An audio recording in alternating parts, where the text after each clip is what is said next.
Ngayong araw nga ay Sunday, so tara, pasensya na nga pala sa boses ko. May bago nga pala akong sandals. Binili ko nga pala sa TikTok. Ayan, ito na nga tayo sa sasakyan. Naulan pa nga ni. And mga kapising, kasama nga pala natin si Tita Lee. Ayun nga, may nakita nga akong signage dito. Ayun, Victory. And finally mga kapising, ito na tayo sa Walter. Kasama nga pala sila Tita Lee and Patricia. Sama si Kian, and then si Kion na matampuhin. Then si Madam. So tara, pasok na tayo sa loob. Surrender everything to you. Ang wala sa'yo, dahil na sa mga bag of officials. Just the glory and praise to you. In Jesus' name. Amen and amen. Pwede po bang itiyan lang ba't nahihiyan kayo ng itiyan yung katabi? But maganda na part of the rain is we will be studying the book problem.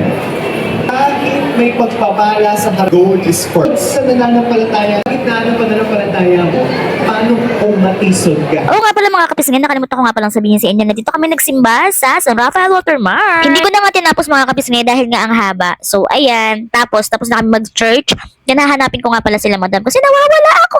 Nawawala. At lang mga kapisngin, sinusundan ko sila niyan. Ayan o, dito sila sa may bilihan ng mga tinapay. Ayan, parang ang sasarap nilang lahat. Tapos may nakita ako, napakasarap. Ito nga tinapay na to ay pinabalik ni Madam dahil meron na nga siyang napili.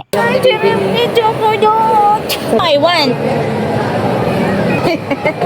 Nagulat pa nga ako kasi nga may word of fun dito. Siyempre naglaro din sila Madam. Dito nga pala kami kumain sa Amelitos. Ito nga pala in-order namin. And then mga kapisay nga pala ihi ako. So tara samahan nyo ako dito sa garden. CR. Tingnan naman napakaganda.